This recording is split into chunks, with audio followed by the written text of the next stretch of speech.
నేను క్లుప్తంగానే వాక్యం చెప్తాను, ఎందుకంటే నేను రాజమండ్రిలో ట్రైన్ ఎక్కాల్సి ఉంది. 147వ కీర్తన 11వ వచనం మనం చదువుకున్నాం. నిన్నటి నుంచి మన అంశం ఏమిటంటే కొలస్సై 1:12 6వ లైన్లో, 1వ అధ్యాయము 9వ వచనం 6వ లైన్లో ఏముందంటే అన్ని విషయములలో ప్రభువును సంతోష పెట్టాలి. ఇది మన మొట్టమొదటి రోజు నుంచి అంశం. మరి ఇక్కడ మనం చదివితే దేవుడు ఎవరి యందు సంతోషపడతాడంటే తన యందు భయభక్తులు గల వారి యందు సంతోషిస్తాడు. తన యందు భయభక్తులు గల వారి యందు సంతోషిస్తాడు.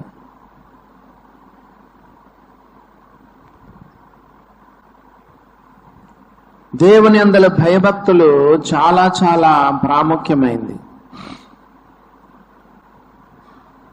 సొలొమోను సామెతలు రాశాడు, చెప్పండి, ప్రసంగి రాశాడు, పరమగీతం రాశాడు. కానీ సామెతలు రాసి, ప్రసంగి రాసి ఆఖరి అధ్యాయము ఆఖరి వచనానికి వచ్చిన తర్వాత ఏమన్నాడు తెలుసా? ఇదంతయు వినిన తర్వాత తేలిన ఫలితార్థమిదే. ఎన్ని వాక్యాలైనా విను, ఎన్నైనా చదువు, ఎంతైనా నువ్వు విను, వాక్యాలు విను, సామెతలు చదువు, ప్రసంగి చదువు, క్లోజింగ్ కంక్లూజన్ చదువుదాం. చూడండి, ప్రసంగి గ్రంథము 12వ అధ్యాయంలో ప్రసంగి ఏం చెప్పినాడో. ఇదంతయు విన్న తర్వాత తేలిన ఫలితార్థమిదే. 13వ వచనం, దేవుని యందు భయభక్తులు కలిగి ఆయన కట్టడలను అనుసరించి నడుచుచుండవలెను. మానవ కోటికి ఇదియే విధి. చెప్పండి, మానవ కోటికి ఇదియే విధి.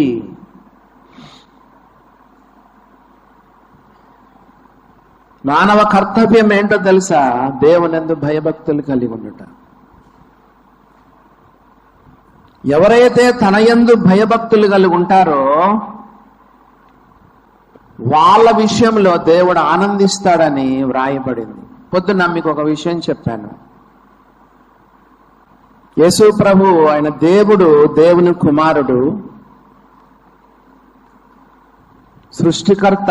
సర్వము ఆయన ద్వారా కలిగను, కలిగి ఉన్నదేది ఆయన లేకుండా కలగలేదు. ఆయన యేసు ప్రభు ఈ లోకంలో ఉన్నప్పుడు భయభక్తులు కలిగి జీవించాడా? పొద్దున జ్ఞాపకం చేసుకున్నాం. శరీరధారి ఉన్న దినములలో మహారోదనముతోనూ కన్నీళ్లతోనూ తన్ను మరణం నుండి రక్షింపగలిగిన వానికి ప్రార్థనలు, యాచనలు సమర్పించి భయభక్తులు కలిగి ఉన్నందున ఆయన అంగీకరింపబడ్డాడు. యేసు ప్రభు భయభక్తులు కలిగి జీవించినప్పుడు మనం ఎంత దేవునందు భయభక్తులు కలిగి జీవించాలి. ఆయనందు భయభక్తులు కలిగి ఉంటే దేవుడు సంతోషపడతాడు. అందుకే తన కుమారుని గురించి ఏమన్నాడు? ఈయన నా ప్రియ కుమారుడు, ఈయన యందు నేను ఆనందించుచున్నానని పరలోకపు తండ్రి కుమారుడైన దేవుడైన కుమారుడైన యేసుక్రీస్తు యందు ఆయన సంతోషపడ్డాడు. మీకు కొన్ని రెఫరెన్సులు చెప్తాను, టైం సరిపోదు. బైబిల్లో ఎవరినైనా మీరు చూడండి, దేవుని చేత బలముగా వాడబడినటువంటి ఎవరైనా చూడండి, దేవుని యందు భయభక్తులు కలిగిన వారు. ఆదికాండం 22:12, ఆదికాండం 22:12లో దేవుడు ఒక సర్టిఫికేట్ ఇస్తున్నాడు. దేవుడు ఒక సర్టిఫికెట్ ఇస్తున్నాడు. దేవుని బిడ్డలారా గమనించండి, దేవుడు ఇస్తున్న సర్టిఫికేట్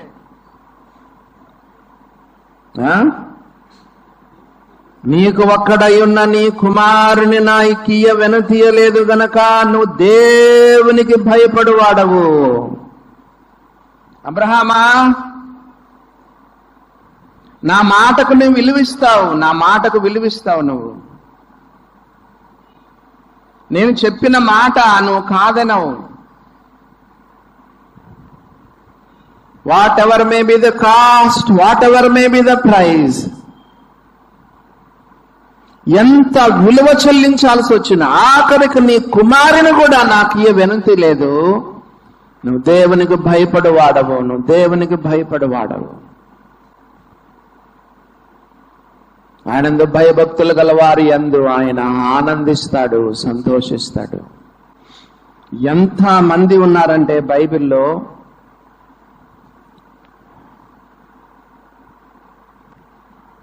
హెబ్రీయులకు రాసిన పత్రిక 11వ అధ్యాయం.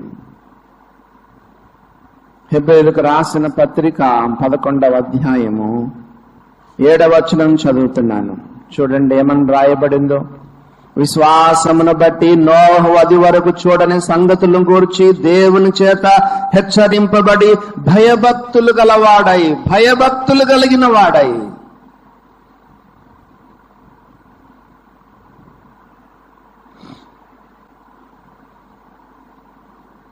ఆదికాండం 31:42.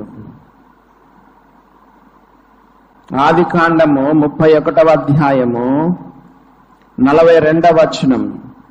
నా తండ్రి దేవుడు అబ్రహాము దేవుడు, ఇస్సాకు భయపడిన దేవుడు. ఇస్సాకు దేవునికి భయపడేవాడు, ఏకపత్ని పురుషుడు.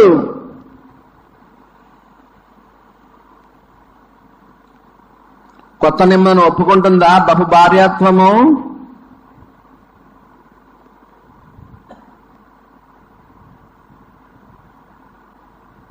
ఒకసారి ఒక ఆయన నన్ను వివాహం చేయమన్నాడు. నేను సాధారణంగా అడుగుతాను, మొదటి పెళ్ళ రెండో పెళ్ళ అని అడుగుతాను. ఏం లేదన్నా, విడాకులు అయిపోయింది, కోర్టులో విడాకులు అయిపోయిందన్నా, ఇదేం పర్వాలేదన్నా, ఏం పర్వాలేదన్నాడు. అమ్మో, అలాంటి పెళ్లిళ్ళు నేను చేయను బాబోయ్, నేను చేయను. ఎంత బాగా చెప్తున్నాడు అన్నా. ఏదన్నా వేరైపోయినారు, విడాకులు అయిపోయింది, సర్టిఫికెట్ వచ్చింది, కోర్టు నుంచి వచ్చిందన్నా, చేస్తే ఏం కాదన్నా అంటున్నాడు. వాక్యం ఒప్పుకుంటుందా? ఏకపత్ని పురుషుడు ఇస్సాకు దేవునికి భయపడి జీవించిన వాడు. దేవుని వాక్యం ఏం చెప్తుంది? ఇస్సాకు భయపడిన దేవుడు. ఇస్సాకు దేవునికి భయపడి జీవించినాడు.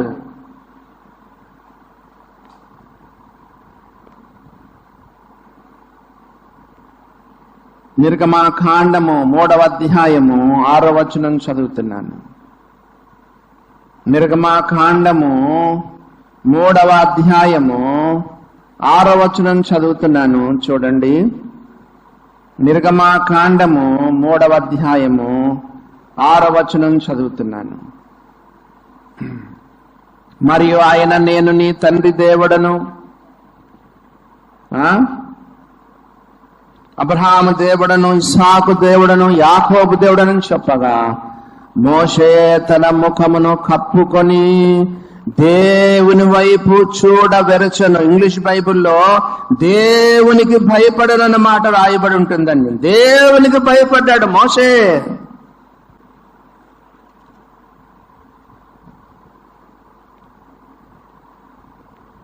సమూయేలు 2వ గ్రంథము 6వ అధ్యాయము 9వ వచనం. సమూయేలు 2వ గ్రంథము 6వ అధ్యాయము 9వ వచనం చదువుతున్నాను.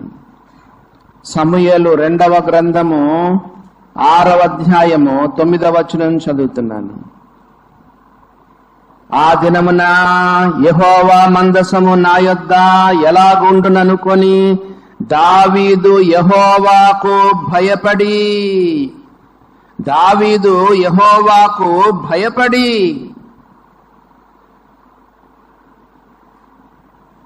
చూసారా దేవుని బిడ్డలారా, దైవ గ్రంథములో ఉన్న అనేక మంది భక్తులు దేవునికి భయపడి వారు జీవించినారు.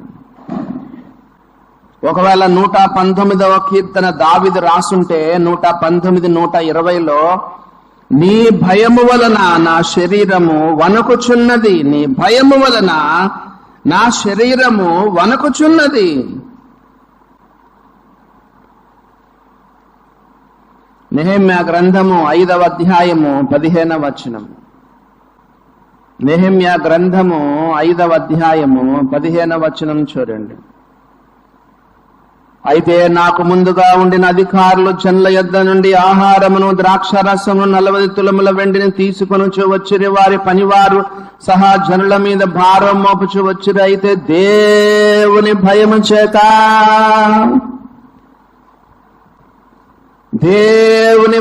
చేత నేను అలాగూ చేయలేదు. నెహెమ్యా దేవునికి భయపడ్డాడు. ఇలాగ నేను చాలా వచనాలు చూపించగలను, మనకు సమయం సరిపోదు. వీళ్ళందరూ దేవుని కొరకు బలముగా వాడబడినటువంటి గొప్ప గొప్ప భక్తులు. దేవుడు ఎవరి యందు ఆనందిస్తాడో తెలుసా? తన యందు భయభక్తులు గల వారి ఎడల ఆయన ఆనందిస్తాడు. భయభక్తులు లేకపోతే దేవుని దగ్గర వెళ్ళి నేర్చుకో. 34వ కీర్తనలో రాయబడింది, పిల్లలారా మీరు వచ్చిన మాట వినుడి, యెహోవా యందలి భయభక్తులు మీకు నేర్పెదను. 34వ కీర్తనలో దావీదు ఏమంటున్నాడు తెలుసా? ఏమని చెప్తున్నాడు? 34వ కీర్తనలో, పిల్లలారా మీరు వచ్చిన మాట వినుడి. 11వ వచనం, యెహోవా యందలి భయభక్తులు మీకు నేర్పెదను. దేవుని దగ్గరికి వెళ్ళి భయభక్తులు నేర్చుకో.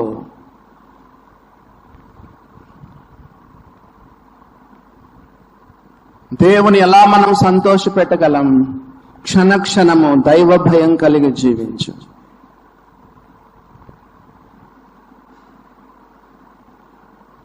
యెషయా గ్రంథంలో రాయబడింది, యెహోవా యందలి భయము వారికి ఇంపుగా ఉండును. మనం 148వ కీర్తనకు వస్తే, 147వ కీర్తనకు వస్తే, రెండవదిగా చూడండి దేవుడు ఎవరి యందు సంతోషిస్తాడు. 147వ కీర్తనలో ఇంకొక మాట కూడా ఉంది. అక్కడ ఏమనుందో చూడండి. 11వ వచనం, తన యందు భయభక్తులు గల వారి యందు. ఇంకోటి చూడండి, తన కృప కొరకు కనిపెట్టు వారి యందు యెహోవా ఆనందించువాడై ఉన్నాడు. ఆయన కృప కొరకు కనిపెడితే, మీకు తెలుసా ఈ లోకములో క్షణక్షణం దేవుని కృప మనకు అవసరం. దేవుని కృప 2 రకాలు. ఒకటి సేవింగ్ గ్రేస్ అంటే చెప్పండి, మీరు విశ్వాసము ద్వారా కృపచేతనే రక్షింపబడి ఉన్నారు. రక్షణ మనం ఎలా పొందుతున్నాం చెప్పండి? కేవలం కృప, విశ్వాసము ద్వారా. ఫ్రమ్ అవర్ సైడ్, కృప అంటే ఫ్రమ్ గాడ్ సైడ్. రెండు మీరు విశ్వాసము ద్వారా కృపచేతనే రక్షింపబడి ఉన్నారు. విశ్వాసం ద్వారా కృపచేతనే. ఏంటి విశ్వాసం అంటే ఏంటి? కృప అంటే ఏంటి? God is stretching out his hand. దేవుడు తన చేతిని చాచి కృపనిస్తా ఉంటే నువ్వు కూడా చేయి చాచి, you have to stretch out your hand and you have to receive. దేవుడేమో కృప, మనమేమో విశ్వాసం. ఈ 2 కలిస్తే రక్షణ. దీని ఏమంటారు చెప్పండి? నీ పాపాలు ఒప్పుకొని నువ్వు ప్రభు దగ్గర క్షమాపణ కోరినప్పుడు నువ్వు కృప ద్వారా రక్షించబడుతున్నావు. దాన్ని ఏమంటారు ఇంగ్లీష్ లో? Saving grace.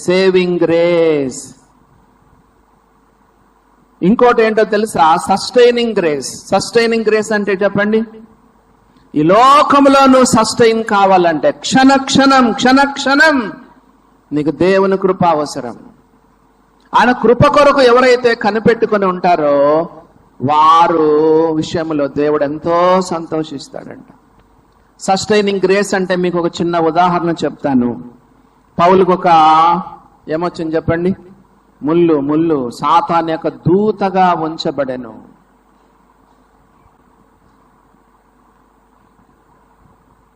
సాతాను యొక్క దూతగా ఉంచబడింది.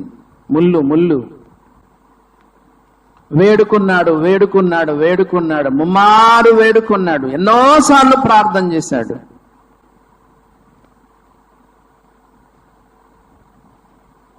దేవుడు ఏమన్నాడు తెలుసా? నా కృప నీకు చాలును.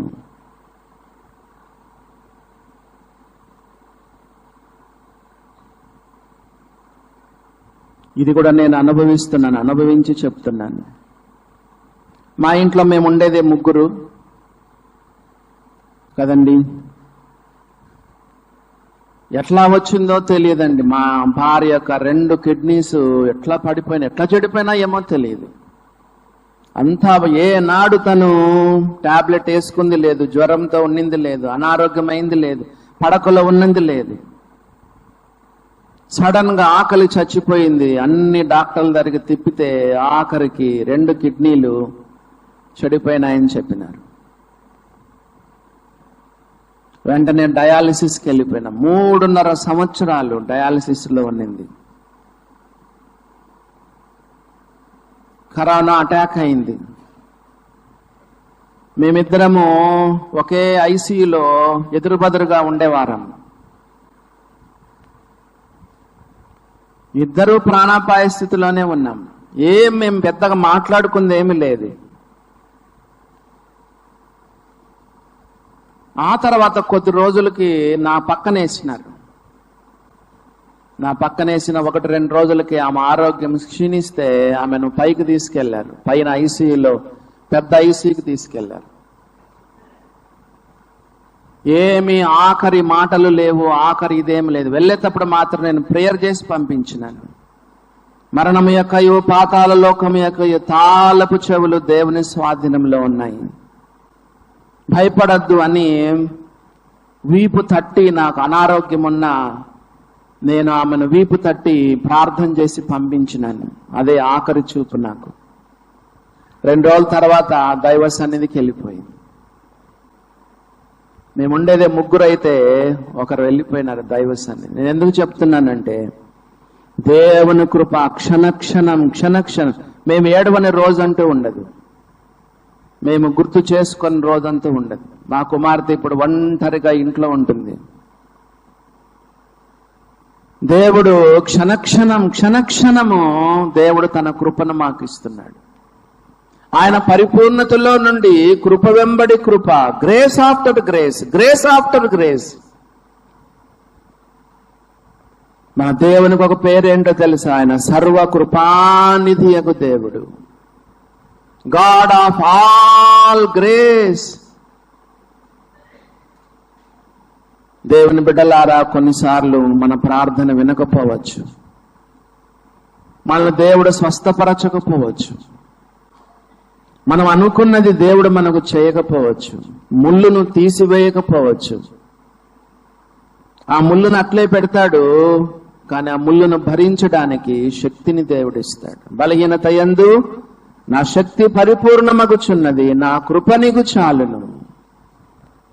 దేవుని బిడ్డలారా, సస్టైనింగ్ గ్రేస్. ఈ లోకంలో నువ్వు క్షణక్షణం బతకాలంటే నీకు దేవుని కృప అవసరం, దేవుని కృప అవసరం.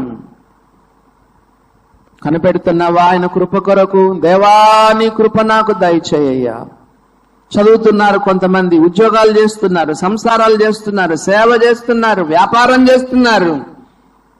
క్షణక్షణం దేవుని కృప మనకు అవసరము. ఎవరైతే ఆయన కృప కొరకు కనిపెట్టుకుని ఉంటారో ఆ వాళ్ళ విషయంలో దేవుడు ఆనందిస్తున్నాడని రాయబడింది.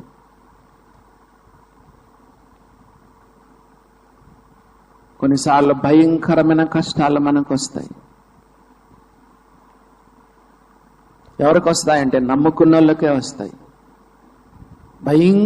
కొన్నిసార్లు భయంకరమైనటువంటి కష్టాలు, శ్రమలు వస్తాయి. అయితే దేవుడు వాటన్నిటిని భరించడానికి శక్తినిస్తాడు. కొన్నిసార్లు మనకు పెద్ద పని ఇస్తాడు, పెద్ద పని. కొన్నిసార్లు పెద్ద సేవను దేవుడు మనకిస్తాడు. 2 కొరింథీ 9వ అధ్యాయం చూడండి. కొరింథీలకు రాసినటువంటి 2వ పత్రిక 9వ అధ్యాయం చదువుతున్నాను. చూడండి ఏమని రాయబడిందో. కొరింథీయులకు రాసినటువంటి 2వ పత్రిక 9వ అధ్యాయము 8వ వచనాన్ని చదువుతున్నాను చూడండి. మరియు అన్నిటి యందు ఎన్ని విషయాలంట? అన్ని విషయాల యందు. ఎప్పుడంట? ఎల్లప్పుడూ మీలో మీరు కొంచెం కొంచెమా సర్వ సమృద్ధి గలవారై ఉత్తమమైన కొన్ని కార్యాలైనా ప్రతి కార్యము చేయుటకు దేవుడు మీ ఎడల కొంచెము కృపణ, సమస్త విధములైన కృప, కొంచెమా, విస్తారముగాన. ఇంగ్లీష్ లో దీన్ని ఏమంటారంటే సూపర్లేటివ్ డిగ్రీ అంటారు. అంత నిండుగా. మళ్ళా చదువుతాను చూడండి. అన్నిటి యందు ఎల్లప్పుడూ సర్వ సమృద్ధి, ప్రతి కార్యము, సమస్త విధములైన విస్తరింప చేయగలడు. ఇవన్నీ చూడండి. ఏంటి ఇవన్నీ? Superlative degree. అన్నిటి యందు ఎల్లప్పుడూ మీలో మీరు సర్వ సమృద్ధి గలవారై ఉత్తమమైన ప్రతి కార్యము చేయుటకు దేవుడు మీ ఎడల సమస్త విధములైన కృపను విస్తరింప చేయగలడు. అంటే మనం ఏం చేయాలి? అయ్యా నీ కృప నాకి, అయ్యా నీ కృప నాకు దయచేయండి. ఆయన కృప. ఆదిమ సంఘము అంత గొప్ప సేవ చేయడానికి కారణం ఏంటో తెలుసా? అపోస్తలుల కార్యాల గ్రంథం 4వ అధ్యాయంలో ఏముందంటే దైవ కృప అందరి యందు అధికముగా ఉండెను. 4:32 చూడండి ఏమని రాయబడిందో. అపోస్తలుల కార్యాల గ్రంథము 4వ అధ్యాయంలో వ్రాయబడిన మాట ఏంటంటే 4వ అధ్యాయములో చూడండి ఏమని రాయబడిందో. అది ఎన్నో వచనం అంటే 33వ వచనం, లాస్ట్ లైన్. దైవ కృప అందరి యందు అధికముగా ఉండింది. అందుకే వాళ్ళు ఎంతో గొప్ప సేవ చేయగలిగారు. దేవుని కృప మనకు అవసరం. మీరు బైబిల్లో చూడండి, ఏదైనా దేవుని కృపే. మీరు ఏదైనా చూడండి. రక్షణ దేవుని కృప. నా కుమారుడా క్రీస్తు యేసునందును కృపచేత బలవంతుడవు కమ్ము. నేను అందరికంటే ఎక్కువగా ప్రయాసపడినది నేను కాను, నాకు తోడయున్న దేవుని కృప. ఏదైనా చూడండి కొత్త నిబంధనలో కృప. ఎవరు రాశారు ఆ పాట కదా? గలగల పారే సెలయేరులా అంట పాట పాడతాం కదా. కృప అని పాడుతూ ఏమంటాం? ఏంటంటే దేవుని కృప గలగల పారే దేవుని కృప అంట. దేవుని బిడ్డలారా గమనించినారా? ఉత్తమమైన ప్రతి కార్యము చేయుటకు దేవుడు మీడల సమస్త విధములైన కృపను విస్తరింప చేయగలడు. ఆయన కృప కొరకు మనం కనిపెట్టుకోవాలి. ఇందాక మనం చూసాం కదా, దేవుడు ఎవరెవరు యందు ఆనందిస్తాడు? తన యందు భయభక్తులు గల వారి యెడల ఆనందిస్తాడు, తన కృప కొరకు కనిపెట్టే వారి యందు కూడా ఆనందిస్తాడు. అసలు ఈ రెండిటికి అవినాభావ సంబంధం ఉంది. 103వ కీర్తన చూడండి. 103వ కీర్తనలో చూడండి ఏమని రాయబడిందో. 103వ కీర్తన 11వ వచనం చదువుతున్నాను. 103వ కీర్తన 11వ వచనం చదవండి.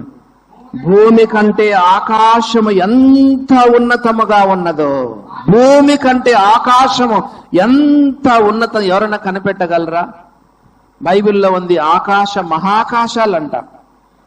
మొదటి ఆకాశం, రెండవ ఆకాశం, మూడవ ఆకాశం, ఆకాశ మహాకాశాలు. భూమి కంటే ఆకాశం ఎంత ఉన్నతంగా ఉన్నాయో చెప్పండి. ఆయన యందు భయభక్తులు గల వారి యెడల ఆయన కృప అంత అధికముగా ఉన్నది. దేవుని బిడ్డలారా గమనించండి. అమ్మా అయ్యా, దేవుని కృప ఈ లోకములో క్షణక్షణం మనకు అవసరం. ఈ లోకములో మనము బతకాలంటే, మన బాధ్యతలు నెరవేర్చాలంటే, సంసారం చేయాలంటే, చదవాలంటే, ఉద్యోగం చేయాలంటే, సేవ చేయాలంటే, ఈ లోకంలో మనం ఏం చేయాలన్నా దేవుని కృప, సస్టైనింగ్ గ్రేస్.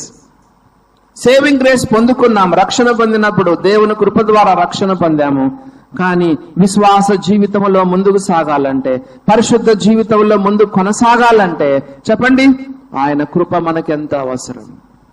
మన ఆయన కృప కొరకు కనిపెట్టుకొని ఉన్నావా? బైబిల్లో ఎంత మంచి మంచి వచనాలు ఉన్నాయి. హెబ్రీ 4:12 వచనం చెప్పండి. 4:12, 4:16. మనము కనికరింపబడి 4:16 కదా. మనము కనికరింపబడి సమయోచితమైన సహాయము కొరకు కృప పొందునట్లు ధైర్యముతో కృపాసనమునద్దకు చేరుదము. ప్రభువా, మా ఊర్లో ఒక ఆయన పొద్దున పెళ్లి చేసుకున్నాడు, సాయంకాలం పరారైపోయినాడు. అమ్మో, ఈ సంసారం నేను చేయలేను బాబోయ్. పొద్దున పెళ్ళయింది, సాయంకాలం పరారైపోయినాడు. ఇప్పుడు బాగున్నారు, మళ్ళా భార్య భర్తలు, ఒక కొడుకు. చూసారా దేవుని బిడ్డలారా, రా కృపాసనం దగ్గరికి రా. ఆయన కృపను పొందుకో, ఆయన కృపను పొందుకో. ఆయన పరిపూర్ణతలో నుండి కృప వెంబడి కృపను పొందుకో. ఎంత మంచి మాట అండి కదా. Let us approach the throne of grace with confidence. ధైర్యముతో రా, ధైర్యముతో రా. యేసు ప్రభు పాదాల మీద పడు, కనికరింపబడి సమయోచితమైన సహాయం కొరకు, టైమ్లీ హెల్ప్, ఏదైనా సరే టైమ్లీ హెల్ప్ కొరకు, సమయోచితమైన సహాయం కొరకు కృప పొందినట్లుగా ధైర్యముతో కృపాసనమునద్దకు చేరుదము. దేవుని బిడ్డలారా, అందుకే బైబిల్లో ఏమని రాయబడింది? తనకు ప్రార్థన చేయువారి అందరిడలా కృప చూపుటకు ఆయన ఐశ్వర్యవంతుడై ఉన్నాడు. 10వ అధ్యాయం కదా, రోమా 10వ అధ్యాయంలో ఏమని చెప్పండి? తనకు ప్రార్థన చేయువారి అందరిడలా కృప చూపుటకు ఆయన ఐశ్వర్యవంతుడై ఉన్నాడు. దేవుని బిడ్డలారా, 10వ అధ్యాయము 12వ వచనం కదా. 10వ అధ్యాయం, తనకు ప్రార్థన చేయవారు అందరిలా కృప చూపిస్తాడు. కాబట్టి ఈ లోకంలో మనకు సస్టైనింగ్ గ్రేస్ అవసరం. ఈ లోకంలో క్షణం మనం బతకాలంటే ఆయన కృప, ఆయన కృప, ఆయన కృప, పరిపూర్ణతలో నుండి కృప, కృప వెంబడి కృప, కృప వెంబడి కృప. పేతురు రాసిన మొదటి పత్రిక 4వ అధ్యాయం చూడండి. పేతురు రాసిన మొదటి పత్రిక 4వ అధ్యాయంలో, పేతురు రాసిన మొదటి పత్రిక 4వ అధ్యాయం 10వ వచనం చదువుతున్నాను. 1 Peter 4th chapter 10th verse చదవండి. దేవుని నానా విధమైన కృప అంట. ఏ కృప అబ్బా? దేవునిది కృప ఏదో కొంచెం కృప కాదు. దేవుని కృప అమ్మా అయ్యా ఏదో కొంచెం కాదు. దేవుని కృప, మ్యానిఫోల్డ్ గ్రేస్ ఆఫ్ గాడ్. నానా విధమైన దేవుని కృప. ఆయన కృప మామూలు కృప కాదు, నానా విధమైన దేవుని కృప. దేవుని బిడ్డలారా గమనించండి. యాకోబు రాసిన పత్రిక 4వ అధ్యాయంలో, యాకోబు రాసిన పత్రిక 4వ అధ్యాయం 6వ వచనం చదువుతున్నాను. ఆయన ఎక్కువ కృప ఇచ్చును. ఎంత కృప ఇస్తాడు? ఎక్కువ కృపనిస్తాడు. నువ్వు అడగాలే తప్ప, ఆయన కృప కొరకు నువ్వు కనిపెట్టాలే తప్ప, ఆయన ఎక్కువ కృపనిస్తాడు, ఎక్కువ కృపనిస్తాడు. ఆయన ఎక్కువ కృపనిస్తాడు. కాతే అక్కడ ఒక కండిషన్ ఉంది. ఒక కండిషన్ చెప్పండి, ఏంటి షరతు ఉంది చెప్పండి. అందుచేత దేవుడు అహంకారాన్ని ఎదిరిస్తాడు. నీలో ఒక గర్వం ఉంటే గనక, నీలో గనక అహంకారం ఉంటే గనక నీకు దేవుని కృప దక్కది లోకంలో. ఆయన కృప లేకపోతే ఇంకా నీకంటే దౌర్భాగ్యుడు ఇంకెవరు ఉండరు. దేవుని వాక్యం చెప్తుంది, నువ్వు దీనుడవై విరిగి నలిగిన హృదయం కలవాడవై ఆయన పాదాలు పట్టుకొని ఆయన కృప కొరకు నువ్వు కనిపెడితే దేవుడు నీకు దీనులకు కృప ఇస్తాడు. దేవుడు అహంకారాలను ఎదిరిస్తాడు. చెప్పండి, దేవుడు అహంకారాలను ఎదిరిస్తాడు, దీనులకు కృప చూపిస్తాడు. అహంకారం అంటే పైన ఉండేవాళ్ళు, దీనులంటే కింద ఉండేవాళ్ళు. అహంకారులంటే పైన ఉండేవాళ్ళు, దీనులంటే కింద ఉండేవారు. నీళ్లు ఎక్కడి నుంచి ప్రవేశిస్తాయి చెప్పండి? కింద నుంచి పైకి వస్తాయా, పైనుంచి కిందికి వస్తాయా నీళ్లు? చూడండి, కృప పైనుంటే రాదు నీకు. గర్వం, అహంకారం, లెక్కలేనితనం, అలాంటి వాళ్ళకు కృప అందదు.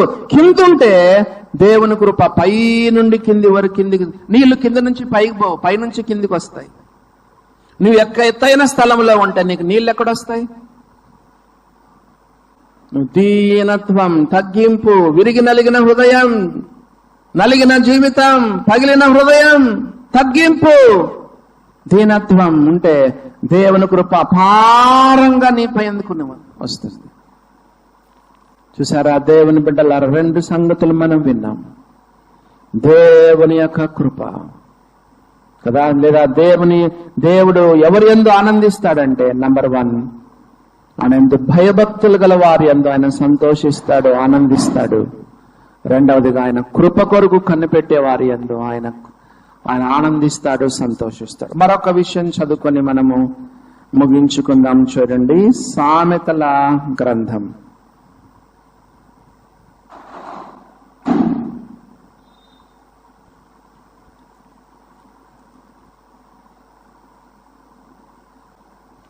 మరొక విషయం మనము చూసుకొని మనము ముగించుకుందాము.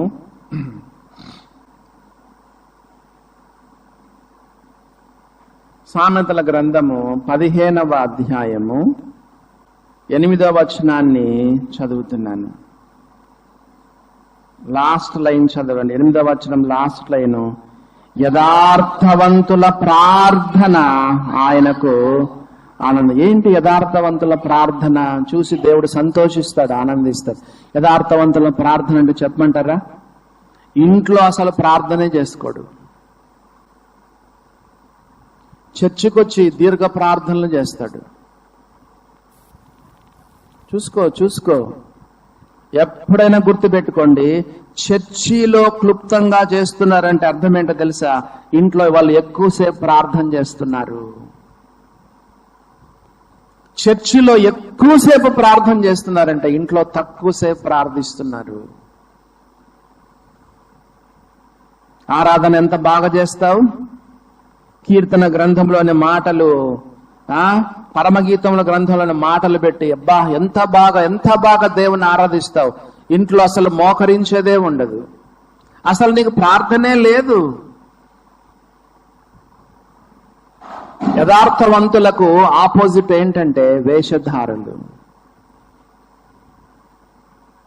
సంఘాల నిండా వీళ్ళేనండి. ఉందా నీకు ప్రార్థనా జీవితం? ఉందా?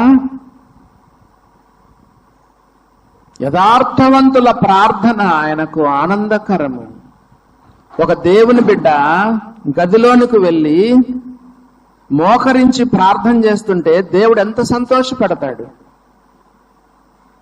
నువ్వు ప్రార్థన చేయనప్పుడు నీవు గదిలోనికి వెళ్ళి తలుపు వేసుకొని రహస్యమందున నీ తండ్రికి ప్రార్థన చేయము. అప్పుడు రహస్యమందు చూచు నీ తండ్రి నీకు ప్రతిఫలం ఇస్తాడు. Go into your room, shut the door, pray to your Father who is in secret. ఉందా? అలవాటు ఉందా? తలుపులేసుకుని సినిమాలు చూస్తున్నాం, తలుపులేసుకుని టీవీలు చూస్తున్నాం, తలుపులేసుకుని ఇంటర్నెట్ చూస్తున్నాం, తలుపులేసుకుని యూట్యూబ్ లో చూస్తున్నాం కదా. నిన్న చెప్పినానా, పొద్దున చెప్పినానా? తలుపులేసుకొని చెప్పండి, బూతు బొమ్మలు, చెడ్డ బొమ్మలు, పోర్నోగ్రఫీ, అబ్బా చండాలమైనవన్నీ చూస్తున్నాం. ఒకరోజు ఒక అబ్బాయి ఏడ్చుకుంటూ వచ్చాడు, విశ్వాసి, నమ్మి బాప్తిసం పొంది ఆరాధన చేసే విశ్వాసి ఏడ్చుకుంటూ వచ్చాడు నా దగ్గర. అంకుల్, నేను పోర్నోగ్రఫీకి అలవాటు పడ్డాను, నా చేత కావట్లేదు, నేను చూడలేకుండా ఉండలేకపోతున్నాను. కళ్ళు మూసుకుంటే అవే, నిద్రలో అవే, కలలో అవే నేను పట్టి పీడిస్తా ఉన్నాయి, నేను దాన్ని మానుకోలేకపోతున్నాను. ఆ పిశాచి నిన్ను పట్టుకుందనుకో, కామ పిశాచి నిన్ను పట్టుకుంటే యేసు ప్రభు తప్ప నీకు దిక్కే లేదు, సిలువ తప్ప నీకు దిక్కే లేదు. కొన్ని పాపాలు పట్టుకున్నాయంటే పెద్ద కష్టం అండి, పెద్ద కష్టం. తలుపులేసి ఏం చేస్తున్నావు?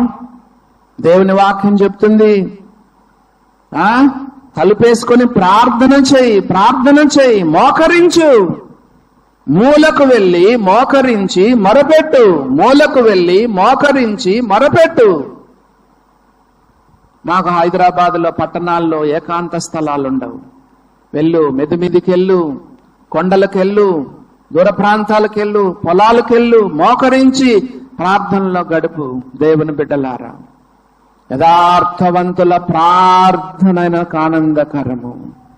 రక్షకుడి లోకంలో ఉన్నప్పుడు రత్నాకర్ గారు కూడా చెప్పారు కదా, పగలంతా దేవాలయములో బోధించుచు రాత్రి వేళ ప్రార్థన చేయుటకు ఒలీవల కొండకు వెళ్లి కాలము గడుపుచుండని మధ్యాహ్నం చెప్పారు కదండి.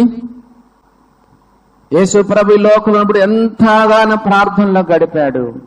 యథార్థవంతుల ప్రార్థనను కన్నా ఆనందకరం. మన రక్షకుని అడుగుజాడలో నడవాలి కదా. ఎత్తైన కొండ పైన ఏకాంతముగా చేరి రూపాంతరానుభవము పొందా ప్రార్థించుమో ప్రియుడా, ప్రార్థించుమో ప్రియుడా. క్రీస్తు యేసు వెంటను కొండపైకి ఎక్కుము, సూర్యుని వలె ప్రకాశింపమోము, వస్త్రము కాంతి వలెను, వస్త్రము కాంతి వలెను.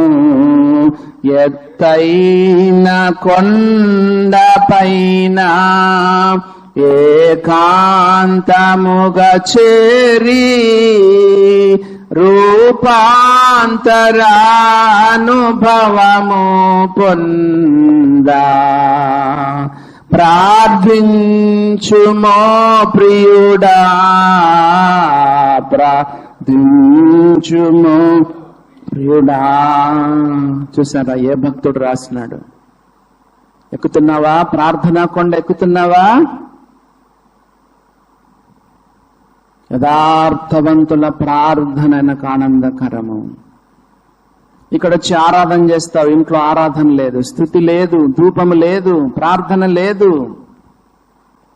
యథార్థత అంటే ఇంట్లోను చర్చిలో ఎట్లున్నావో ఇంట్లో కూడా అట్లే ఉండాలి. అది యథార్థత అంటే. చాలా మందికి భార్య దగ్గర సాక్ష్యం లేదు, భర్త దగ్గర సాక్ష్యం లేదు, పిల్లల దగ్గర సాక్ష్యం లేదు, తల్లిదండ్రుల దగ్గర సాక్ష్యం లేదు. చర్చిలో మాత్రం అందరు భక్తి భక్తి భక్తి. చర్చిలో మాత్రం అందరు దైవ సేవకులు ఎదుట, పెద్దలు ఎదుట, నాయకులు ఎదుట అబ్బా ఎంత భక్తి, ఎంత భక్తి, ఎంత ప్రార్థన, ఎంత మంచి ఆరాధన. ఇంట్లో నీ జీవితమే ఒక ప్రార్థనగా ఉండాలి, నీ జీవితమే ఒక ఆరాధనగా ఉండాలి. దేవుని బిడ్డలారా గమనించండి, దేవుని వాక్యం చెప్తుంది ఎల్లప్పుడూ ప్రార్థన చేయండి. ఈ మధ్య ఒక క్యాలెండర్ వచ్చింది. జార్జ్ ముల్లర్ ఇన్ని గంటలు, ఈయన ఇన్ని గంటలు, బక్సింగ్ గారు ఇన్ని గంటలు, జాన్ వెస్లీ ఇన్ని గంటలు. వాళ్ళు చెప్పలేదు, ఎవరో క్యాలెండర్ తయారు చేసే వాళ్ళకి రాస్తున్నారు. ప్రార్థన చేసే వ్యక్తి ఎప్పుడు చెప్పుకోకూడదు, రహస్యం అని చెప్పాడు. ప్రార్థన అంటే ఏం చెప్పండి? బక్సింగ్ గారు చెప్పలేదు, ఎవరు చెప్పలేదు, క్యాలెండర్ ప్రింట్ చేసిన వాళ్ళు అట్లా రాస్తున్నారు. నీ ప్రార్థన జీవితం గురించి నువ్వు చెప్పుకోకూడదు, రహస్యం అని బైబిల్లో ఉంది. మరి ఎన్ని గంటలు చేసుకోవాలి రోజు? బైబిల్లో ఎల్లప్పుడూ ప్రార్థన చేయండి, ఎల్లప్పుడూ ప్రే ఆల్వేస్, ఎల్లప్పుడూ ప్రార్థన చేయండి. నడిచేటప్పుడు, కూర్చునేటప్పుడు, నిద్రపోతేటప్పుడు కదండి. సొలొమోను నిద్రలో ప్రార్థించినాడు జ్ఞానం ఇమ్మని.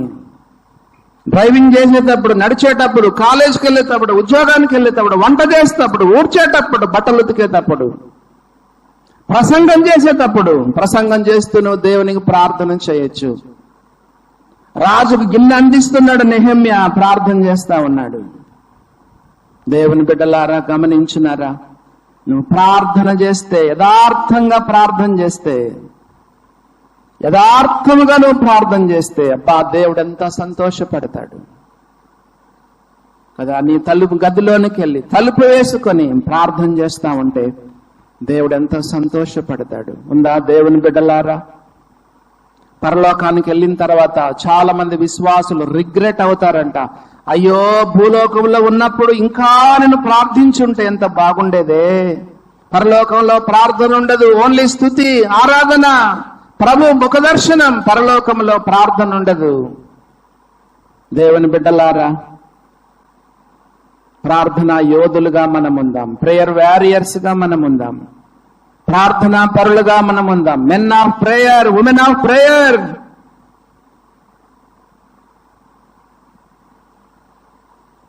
రెండు రోజులు మీటింగ్స్ అయిపోయినాయి. కొంతమంది సరదాగా వచ్చిన వాళ్ళు ఉంటారు, కొంతమంది నోట్స్ రాసుకున్న దానికి వచ్చి ఉంటారు. ఎందుకో తెలుసా? ఈ ప్రసంగాలు విని ఇంకో చోట ప్రసంగాలు చేయడానికి.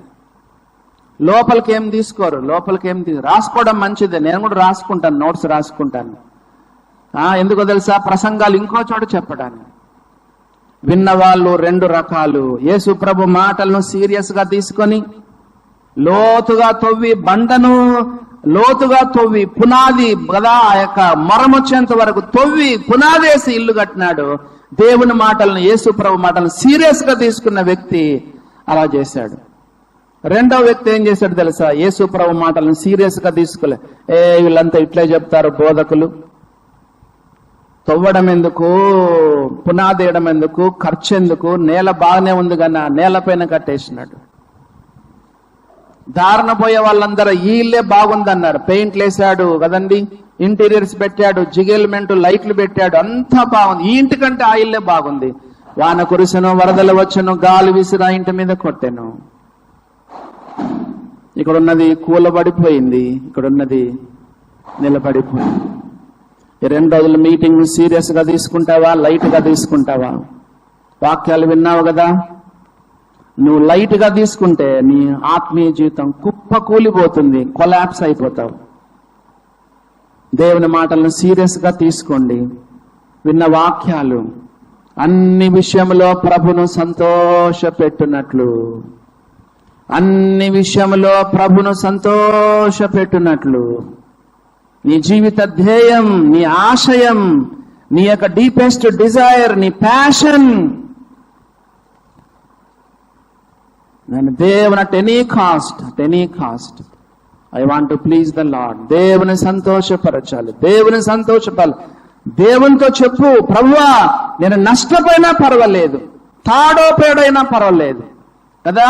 What ever may be the cost, whatever may be the price, నేను దేవునికి అదే చెప్తాను. ప్రభువా నేను ఎంత నష్టపోయినా, whatever may be the cost, నా జీవిత దయనం I want to please you Lord. ప్రభువా నిన్ను సంతోష పెట్టాలయ్యా, ఎన్నడూ నిన్ను దుఃఖపరిచేదొద్దు, నిన్ను గాయపరిచేదొద్దు, నిన్ను ఆయాస పెట్టేదొద్దు. ప్రభువా నిన్ను సంతోష పెట్టాలి, నిన్ను సంతోష పెట్టాలి. ఒక నిజమైన విశ్వాస యొక్క ధ్యేయం, ఆశయం అదై ఉండాలి. అలాంటి దృక్పథంతో ఇక్కడి నుంచి వెళ్ళడానికి దేవుడు తన కృప మనల్ని విస్తరింపచేయునుగాక. ఏం చేయాలి? నిన్న రాత్రి మారు మనసు గురించి చెప్పాము. విశ్వాసులు కూడా మారు మనసు పొందాలి. పడక దగ్గర మోకరించి నీ హృదయాన్ని కుమ్మరించాలి. మొత్తం నీ హృదయంలో ఉన్నదంతా కక్కేయాలి బయటికి కదా. నీ వాస్తవాలన్నీ ప్రభుకు చెప్పి, నీ బలహీనతలన్నీ ప్రభుకు చెప్పి కదా, దేవుని దగ్గర ఒప్పుకొని రక్తం ద్వారా కడగబడి, వాక్యం ద్వారా కడగబడి కదా, మరలా నీ జీవితాన్ని నూతన పరుచుకొని ఆత్మీయ జీవితంలో ముందు. అందుకే కదా ఈ మీటింగులు.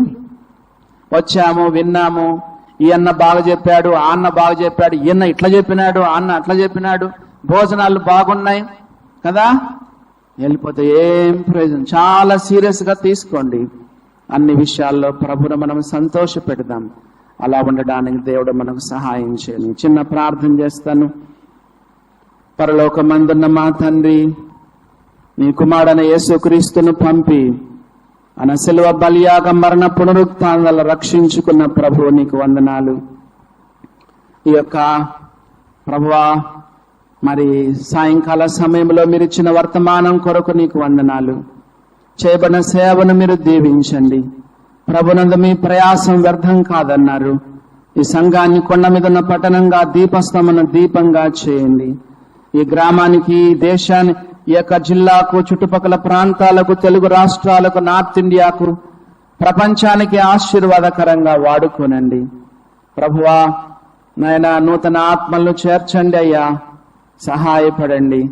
దాసులు విజయానందం గారి కొరకు, వారి సతీమణి కొరకు, వారి కుమార్తెల కొరకు, కుటుంబాల కొరకు ప్రార్థిస్తున్నాం. బాధ్యత వారిపైన ఎంతో ఉంది. గృహ నిర్వాహకత్వం వారికి అప్పగింపబడింది. బలపరచండి, నీ పరిశుద్ధాత్మతో నింపండి, ఆరోగ్యాలు దయచేయండి. సంఘ పెద్దలు, పరిచారకులు, పరిశుద్ధులు దీవించండి. ఆయన లోబడినట్లు చేయండి. ప్రభువా అన్ని విషయాలను సంతోషపెట్టినట్టు చేయండి. సేవకులందరూ వచ్చినారయ్యా, పేరు పేరున దీవించండి, అవసరాలు తీర్చండి, తోడయండి. ఆఖరి సందేశంలో, సాక్ష్యములో తోడయండి, మహిమను పొందండి. మమ్మల్ని మీ చేతులకు అప్పగించుకుంటూ యేసు ప్రభు పేరట వేడుకొనుచున్నాం పరలోకమందున్న మా తండ్రి, ఆమేన్. అందరికీ పేరు పేరున అందరికి వందనాలండి. వందనాలు.